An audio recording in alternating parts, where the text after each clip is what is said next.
40% Merlot, 40% Oh, Malbec, it's and 20% Cab Sauv. It's good for you. It's not that good.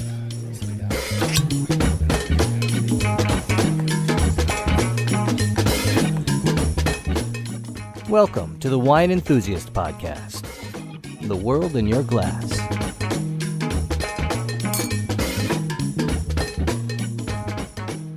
Mike DeSimone, entertaining and lifestyle editor, Wine Enthusiast magazine. Susan Kostrava, executive editor of Wine Enthusiast magazine. So Mike and I are huge art fans, and we're at the Whitney Museum in New York City. And one of the things that's really cool about this is we can indulge our interest in art and wine. So we've just kind of taken a look at some of the great pieces of art at the Whitney, and we're going to check out Untitled, which is the restaurant in the Whitney where our friend Eduardo works. So Mike, I think it's time for a glass of wine. What do you think? It is certainly time for a glass of wine. Okay, let's check it out.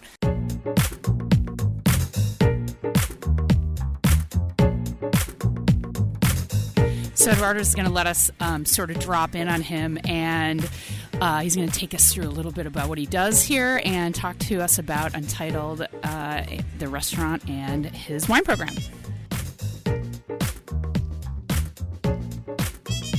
Eduardo Porto Carreiro, beverage director at Untitled at the Whitney. So let me ask, how did you get here?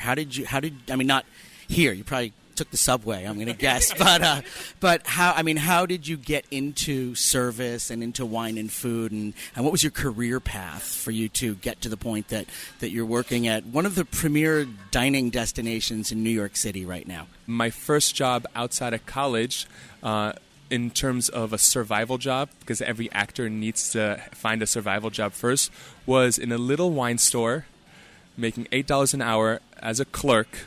And I can't tell you how much that affected me and what an amazing experience that was to be ringing people up for these incredible Bordeauxs, these wonderful Burgundies, these extraordinary wines that I had only read about before, because I kind of was a food and wine geek as well. I loved it. My parents always loved cooking. Wine was always part of the dinner table. And so I thought to myself it would be neat to have a survival job that might incorporate another one of my passions, which was food and wine. It's kind of interesting when you're talking about your background, because I think in a lot of ways, somebody who's in front of house and interacting with people is acting a little bit.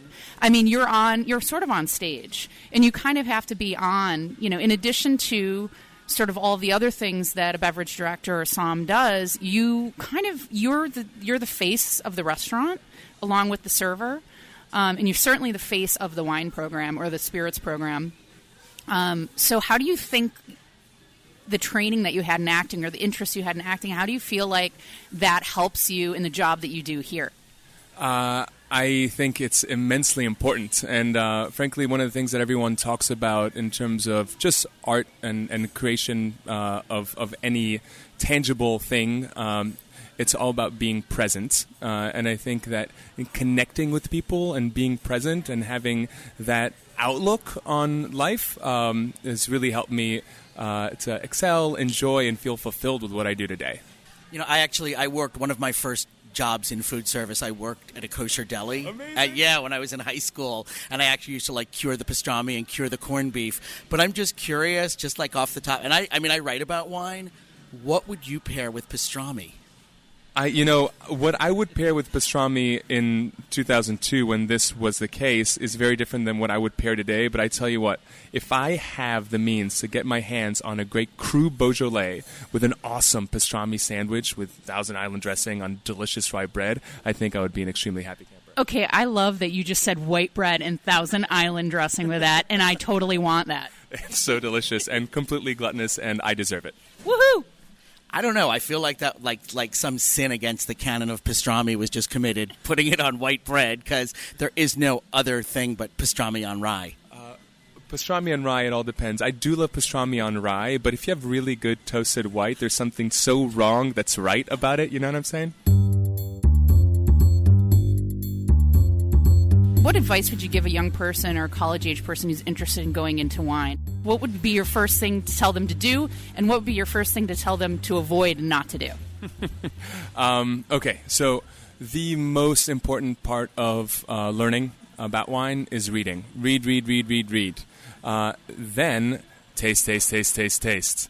Then travel, get out there, see the vineyards, meet the winemakers. If you read a ton, taste a ton, and actually see and feel and experience the places, I think that is the way to really internalize, absorb, feel, and excel in this business. You've had experiences in some of these regions, these wineries, these vineyards. I mean, that's a huge sell, I would imagine, when you're talking to people about wine. Yeah, I mean, in addition to wine just being an awesome beverage that gives you a buzz, it's a story. It's a really amazing story, and traditionally, if you are able to source some of these exquisite bottles, these are stories that are only told once in a lifetime, and you feel that. It affects you. It tastes good, but it also leaves this impression that's really you can't find anywhere else.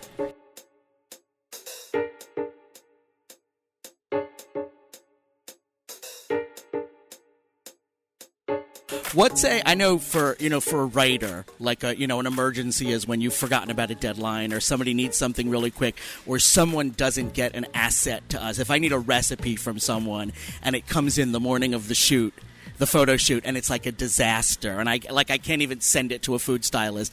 That's an emergency. Yeah. What's a work emergency in your world? Yeah. Oh gosh, you're giving me anxiety right now. Just I'm sorry about that. We should actually drink some wine and combat that.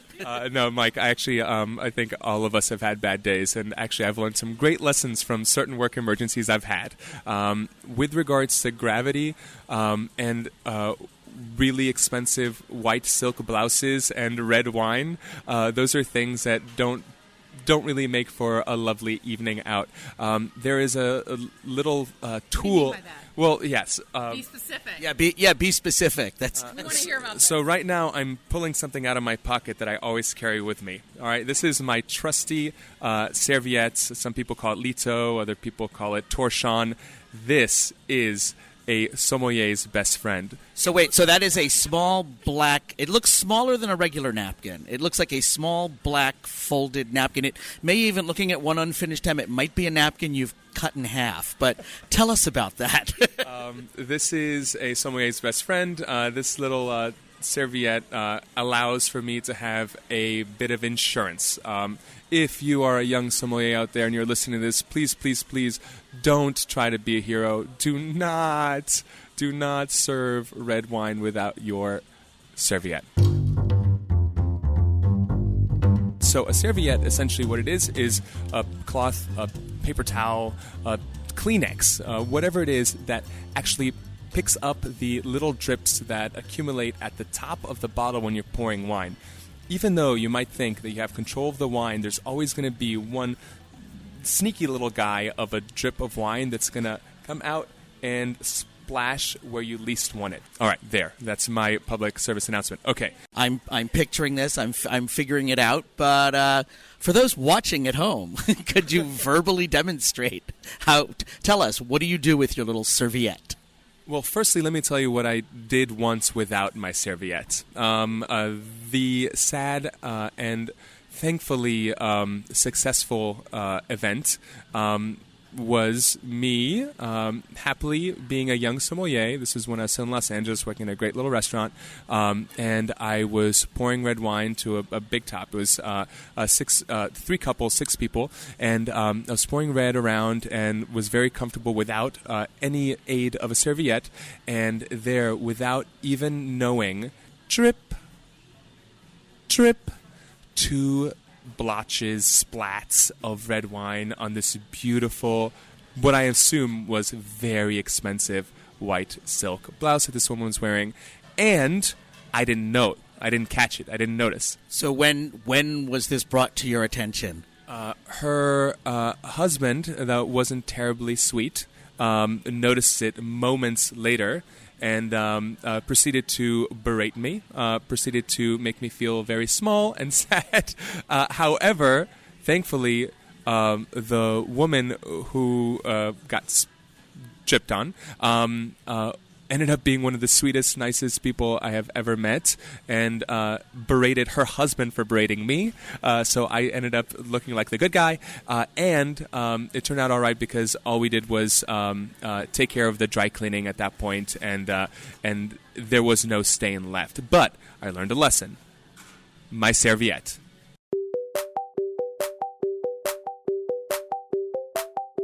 One of the things that I think is really important about the Court of Master Sommeliers is that there is actually that service aspect to it. That is the people who go for that certification are people who work in service and who serve wine and pour wine, as opposed to the Master of Wine, the MW, which is more purely academic and doesn't have that. And I just find not bashing anyone, but I find if you kind of like hang out with the MSs, the Master Somms, or those people, they can be they can be kind of cooler, more fun, and I think the people who work in service are more fun. And would you agree with that? I would say that the term sommelier has to do with someone who is working the floor and in the act of performing service of guests and taking care of them in that wine aspect. And you don't have to have a certification to be a sommelier. There are beautiful programs to get certified in that field, but if you are a wine steward in Singapore and have never taken an actual class but have an immense knowledge of wine and you're taking care of a guest, then you are a sommelier. And I can guarantee you that the sommeliers are having a lot of fun.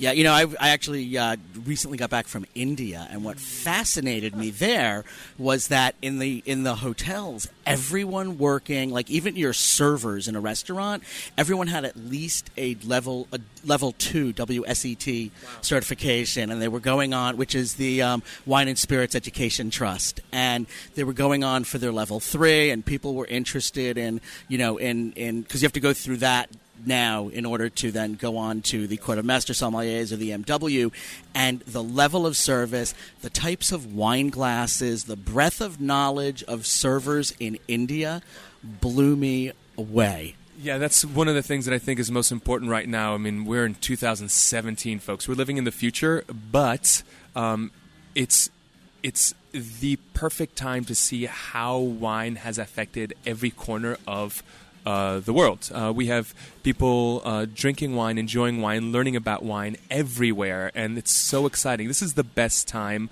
for wine that there's been since I started in this business.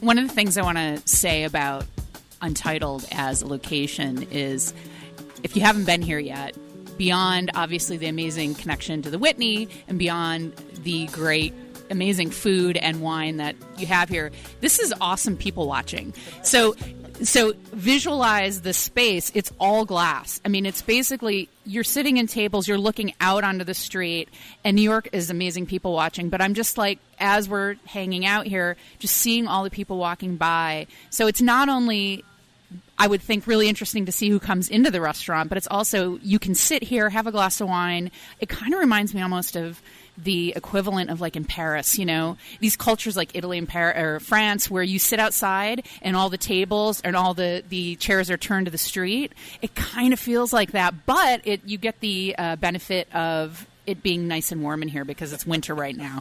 So it's just a really unique space in that way. So Eduardo's taking us down to the cellar. So we're getting the insider tour here, down a couple flights. Hey, you know what's great about this is you get your exercise in, too. I bet you go up and down these stairs a lot. I actually want to respond to that. This is a fancy staircase. I have to tell you. All right. Oh, yeah.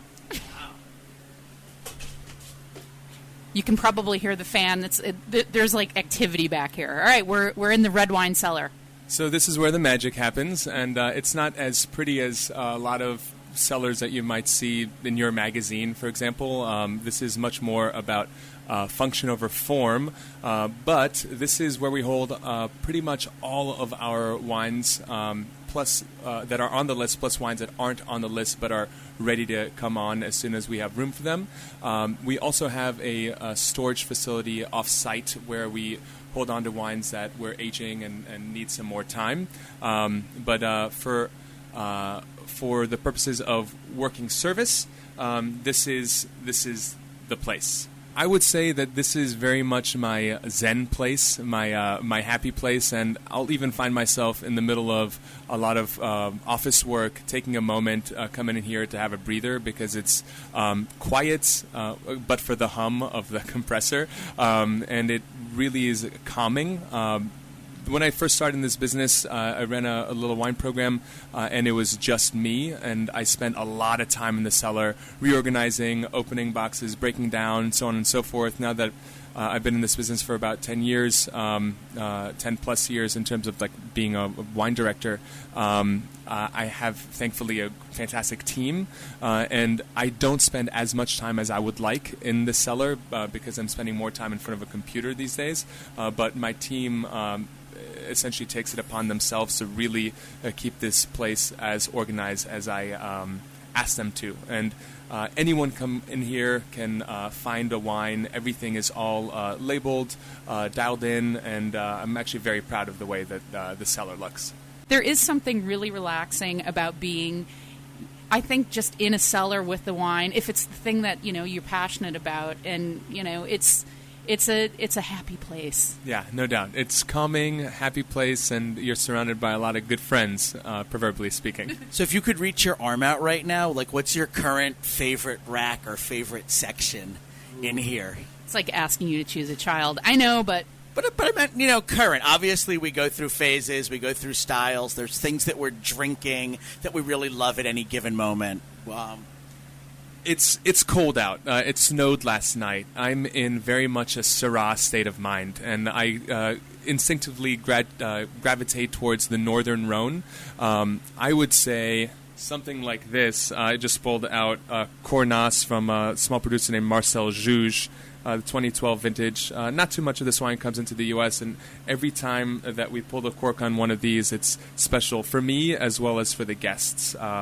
This is one of the wines, actually, that we're down to our last 2 bottles, and I took it off the list, so it's not currently on the list, and I save it for people that maybe have had it in the past here and request to see if we have any left, or maybe for someone in the industry who's never had the opportunity to taste Juge, and we have this conversation and maybe find our way to open this bottle for them and make a really special experience. So what would you pair with that? That's not, maybe what dish is on the menu right now that you would suggest that they drink that wine with?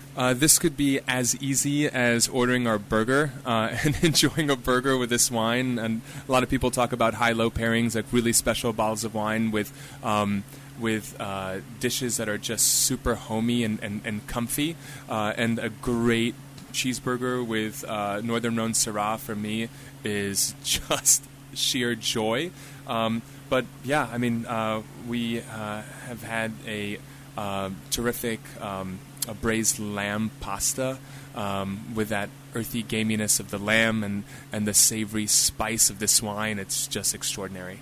Yum, that sounds delicious. I actually love the name of the producer, Juge, because it's like that, hey, your burger needs a little Juge. Why don't you try this? But I noticed, actually, I don't know, because I looked at your By the Glass list, and if I am correct, you don't have a Cabernet By the Glass on there. Am I right about that? At the moment, in our By the Glass, our By the Glass selections do change relatively often, but you're absolutely right. At the moment, we have no Cabernet. That's not to say that we never have Cabernet. We are in the early winter stages, and in terms of the more full-bodied, textured red wines, we've opted for Syrah, as well as for Nebbiolo and for Zinfandel. So we all have those, like, I mean, I know, having parties at home, like, we all have those problem friends. I mean, I have a friend who only drinks white wine, and we can do a whole pairing dinner. We still have to have just white wine for her, and everybody else is, like, drinking around her. So you get somebody who comes in who's the, that I only drink, they just want a glass, they're not going to buy a bottle, I only drink Cabernet. How do you try to make that person happy? There is never discussing taste, right? Someone loves what they love, and oftentimes will be very adamant about specific wines. If I don't have a wine that they're looking for, I'm going to try my darndest to talk to them about the wines that I do have that I think will fit their palate. And specifically with something by the glass, it's pretty easy. I'm going to give them a taste of each of them and see if they like it. Listen, if they don't like it, I'm going to come down here, get a bottle of Cabernet, and open a bottle for them, because my real goal is to ensure that they had a great experience and they're drinking a wine that they love. There's nothing worse in the world than struggling through a glass of wine that's not making you happy.